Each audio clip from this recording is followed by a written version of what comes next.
ఒకటి entertainment show. రెండోది ఏమైతుంది అంటే ఆడ మగ కలిసి ఉండడం వల్ల జెండర్ డిస్క్రిమినేషన్ పోతున్నది. ఆడ మగ ఒక టీం వర్క్గా ఏ పనైనా చేయొచ్చు అని సమాజానికి నిరూపించగలుగుతున్నాం. బస్సులో ఆడవాళ్ళు వేరే, ఇంకో దగ్గర వేరే, అన్నిట్లలో వేరు వద్దురా. మహిళా కాలేజ్ వేరే వద్దురా అయ్యా. సమాజం ఆడ మగ ఇద్దరు ఈక్వల్, ఇద్దరు ఉంటేనే సమాజం నడుస్తుంది, బ్యాలెన్స్ ఉంటుంది. కాబట్టి ఆడవాళ్ళని చూసే దృష్టికోణము ఇవన్నీ ఒక టీం వర్క్ చేయొచ్చు అనేది సమాజం జెండర్ డిస్క్రిమినేషన్ పడగొడుతున్నాం. సో ఈ రెండు రకాలుగా బిగ్ బాస్ లాభం. వాళ్ళకి పైసలు లాభం, ఎవరికి? బిగ్ బాస్ నిర్వహిస్తున్న వాళ్ళకి. సో మనకి ఎంటర్టైన్మెంట్. సో అన్నట్టుగా మాట్లాడుతున్నారు, అది పొరపాటు అండి. ఇటువంటి రియాలిటీ షోస్, మైండ్ గేమ్స్ ఎవరు తప్పు ఎవరు కరెక్ట్ అంటూ ఇటువంటి అవగాహన ప్రతి వారికి ఉండాలి. పెళ్లిళ్ళు చేసుకొని పిల్లలు కానీ సంసారాలు చేసేవాళ్ళు అసలు ఇలా మాట్లాడితే తప్పు. ఇలా రైతు ఎదుటి వాళ్ళు మాట్లాడింది ఏది తప్పు ఏది రైటు కాదు. అది తప్పు అయితే మరి ఇప్పుడు దాదాపు నాకు తెలిసి అలా ఇప్పుడు స్టార్ మా ఒక వాడు ప్రోమో రిలీజ్ చేసిండు యూట్యూబ్లో, టీవీలో కాకుండా. దానికి విత్ ఇన్ 1 అవర్లో మిలియన్ వ్యూస్ ఎట్లా వస్తాయి? నువ్వు తప్పు అన్నదాన్ని ఇప్పుడు వాడు తప్పు అయితే ఎవడు చూడకపోతే వాడు షో కట్టేస్తాడు. వానికి మినిమం రేటింగ్ రాకపోతే, మినిమం పెట్టిన పైసలు రాకపోతే, పెట్టుబడి రాకపోతే వాడు షో తీసి ఎత్తేస్తాడు. నష్టానికి ఎవ్వడు ఏ బిజినెస్ చేయడు. కానీ మీరు చూడండి, హైయెస్ట్ రేటింగ్లో నడుస్తున్నది. ఎప్పుడు వస్తుందా నెక్స్ట్ డే వ్యూస్? ఇప్పుడు రివ్యూవర్స్ కూడా వాళ్ళు ఇప్పుడు బిగ్ బాస్ షో వల్ల నాకు తెలిసి యూట్యూబర్లే 100 మంది బతుకుతున్నారు. 100లో 1000 ఎంతమంది రివ్యూవర్స్ పెడుతున్నారు, ఎంతమంది వాళ్ళ ఛానల్ 500 మంది 100 మంది కూడా లేని ఛానల్ ఏం చేస్తారు? బిగ్ బాస్ ని లైవ్ పెడుతున్నారు. వాళ్ళు టీవీలో వచ్చేదాన్ని ఇట్లా ఫోన్ పెట్టి రికార్డ్ చేసి లైవ్ పెడుతున్నారు. సో నాకు తెలిసి 100 నుంచి 1000 మంది బిగ్ బాస్ మీద బతుకుతారు యూట్యూబర్లు. రోజుకి ఆదిరెడ్డి ఎన్ని రివ్యూలు చేస్తాడు? ఆయన ప్రతి రివ్యూకి 100K కంటే ఎక్కువనే వస్తాయి మినిమం.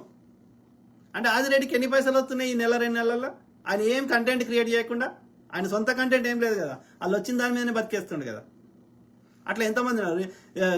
గీతు రాయల్ గలాట, అట్లా ఇంకా మై రివ్యూస్, ఆమె పేరు ఒక ఆంధ్ర నుంచి ఒక ఆమె ఉంటుంది, గోదావరి జిల్లా నుంచి. ఆమె పేరు చెప్పదు కానీ ఆమె బిగ్ బాస్ తెలుగు స్పై ఏదో పెట్టుకున్నది.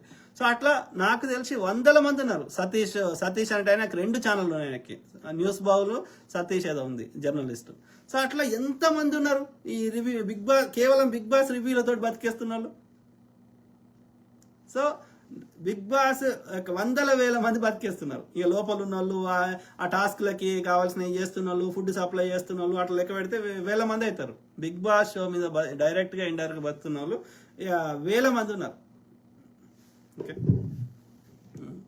సో రియాలిటీ షోస్ అది చూసి మనం జడ్జిమెంట్ చేయడం, ఫ్యామిలీ వాళ్ళతో డిస్కస్ చేసుకొని మీరేమంటారు? ఇలా మీరు డిస్కషన్ పెట్టినట్టు బ్రదర్, అలా మనకి ఫ్యామిలీతో తెలిసిన వాళ్ళతో చేసే రేపొద్దున ఉపయోగపడేది అదే. మనకి పెళ్లిళ్ళు చేసుకొని సంసారాలు చేసే వాళ్ళకి ఒకటే బ్రదర్. బిగ్ బాస్ షో తోటి అది వాళ్ళు ఎవరు ఏం అవగాహన ఒకటే. బిగ్ బాస్ కొంతమందికి నచ్చకపోవడానికి కారణం ఓల్డ్ థింకింగ్ అంతే. ఒక డిఫరెంట్ జనరేషన్, ఒక ముందు తరం వాళ్ళ ఆలోచన. ఆడామంటే వాళ్ళ దృష్టిలో కొన్ని మాత్రమే. సో మగ కలిసి కంఫర్టబుల్గా ఉండడం వాళ్ళు చూడలేదు వాళ్ళ జీవితంలో. అక్కా చెల్లెతోటి కలిసి ఉన్నారు కానీ బయట వ్యక్తితోటి ఈ అక్కా చెల్లె బంధము లేకపోతే అమ్మ బంధం లేకుండా ఒక ఫ్రెండ్ గానో లేకపోతే లవర్ గానో ఇంకోటి గానో స్త్రీని ఆ కోణంలో ఒకటే దగ్గర ఒకటే అంబియన్స్ లో డైరెక్ట్ గా చూడలేదు వాళ్ళు.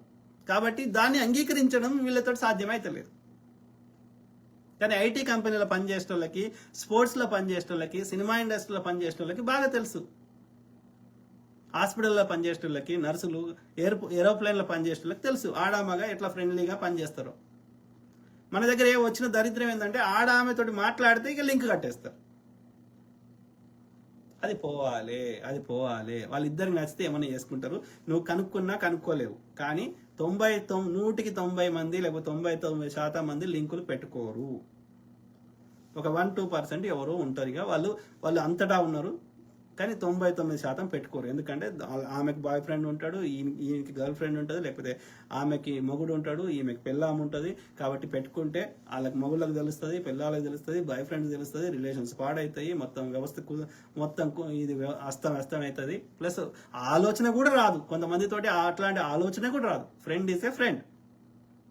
కాబట్టి 99% మంది అట్లాంటి ఉండదు. కానీ మన సమాజంలో వచ్చింది ఏంటంటే ఆడామగ మాట్లాడుకుంటే లింక్ కట్టేస్తారు, ఏదో చేసుకున్నారు, ఏదో నడుస్తుంది. ఈ ఆడామ కలిసి ఉండడం మన సమాజం యాక్సెప్ట్ చేయలేకపోతుంది. ఒకటే ఇంట్లో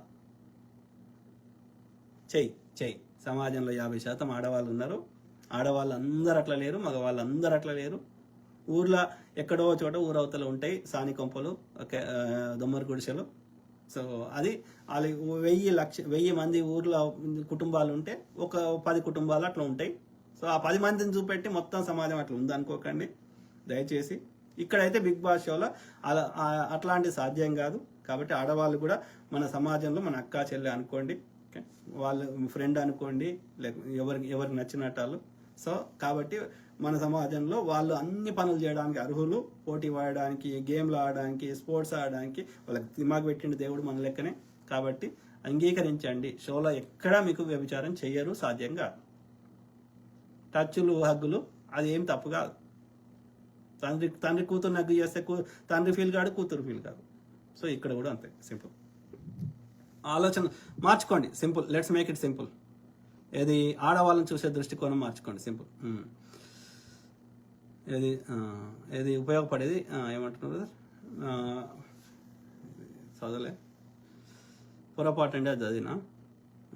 ఎలా రైతు, ఓకే.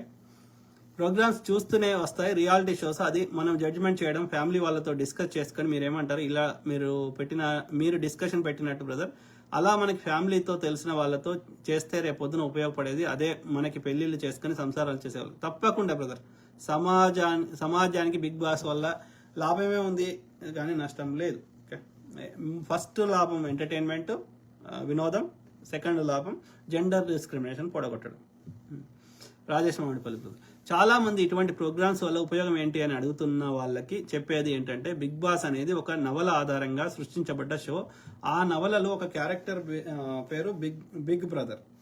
ఆ నవల పేరు 1983. దాన్ని రాసింది జార్జ్ ఆర్వెల్ అనే ఒక ఇంగ్లీష్ ఆథర్ అంటే రచయిత. అతను బీహార్లో పుట్టి పెరిగాడు. వాళ్ళ తండ్రి బ్రిటిష్ సంస్థలో భారతదేశంలో పనిచేశాడు. బీహార్లో పుట్టి పెరిగిన జార్జ్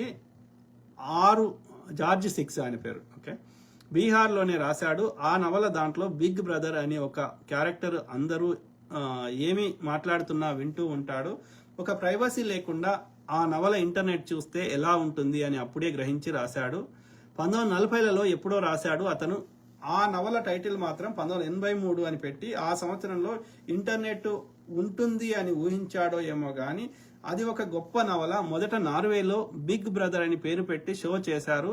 తర్వాత అనేక దేశాల్లో చేస్తున్నారు. దాని మూల కారణం ఆ నవల. దాంట్లో క్యారెక్టర్ పేరు big brother. Good brother, good to ఏమంటారు, దాని చరిత్ర గురించి తెలుసుకోవడం గుడ్. ఇది Rajesh Mamidipalli brother. Okay, thank you for that. So బేసికల్గా మానవ బంధాలు కాదు కానీ ఎమోషన్స్ మనిషి ఇట్స్ ఒక ఇంట్రెస్టింగ్ ఉంటుంది. ఇప్పుడు ఇంటర్వ్యూలు చూస్తాను నేను. ఎందుకు చూస్తా? అరే వాళ్ళ లైఫ్ ఎక్స్పీరియన్స్, ఇప్పుడు నా లైఫ్ ఎక్స్పీరియన్స్ డిఫరెంట్, వాళ్ళ లైఫ్ ఎక్స్పీరియన్స్ డిఫరెంట్. సో ఎక్కడో చోట వాళ్ళు చేసిన తప్పు మనం చేయొద్దు, లేకపోతే వాళ్ళ లోపల ఏదైనా పనికొచ్చే విషయం ఉంటే నేను నేర్చుకోవాలి. తప్పు. సో మన జీవితం సరిపోదు కదా అన్ని ఎక్స్పీరియన్స్ మనమే కావాలంటే. కాబట్టి so these are all helpful. 24 గంటలు మనిషి ఎట్లా ప్రవర్తిస్తాడు అనేది కూడా తెలుస్తుంది కదా. నీలకంటి కుమార్ రాజుపాడ అన్న, హలో, హాయ్ బ్రదర్. సో అది మిత్రులారా, ఐ కీప్ టాకింగ్, మాట్లాడుతూనే ఉంటా, ఎక్కువ కామెంట్స్ లేవు. సో ఓకే, మనము ఏమంటారు, మారుతుంది, మన సమాజం మారుతుంది, మారాలని కోరుకుందాం in a positive way. Okay, so big boss show వల్ల నష్టం లేదురా అయ్యా. Okay, don't assume anything. కాకపోతే అక్కడ వాళ్ళకున్న వాళ్ళకున్న మెచ్యూరిటీని బట్టి, లేకపోతే వాళ్ళ యొక్క ప్రయారిటీస్ అనేది వాళ్ళకి తెలుసు. వాళ్ళు కొంచెం ఏమంటారు, వాళ్ళకి కంటెంట్ కోసమైనా సరే వాళ్ళు కొంచెం పక్కదారిలో పోతుంటే వాళ్ళు సర్దిద్దుకుంటే లాభం, లేకపోతే వాళ్ళే ఫస్ట్ ఎలిమినేట్ అవుతారు. సో నెక్స్ట్ వీక్ ఉంటామో లేదో అని తెలిసినాక హౌస్లో, సో వాళ్ళు ఇంకా పీకేది ఏముంటుంది అలా 70 కెమెరాల ముందట, అది కూడా రూల్స్ రెగ్యులేషన్స్ ఉన్నప్పుడు.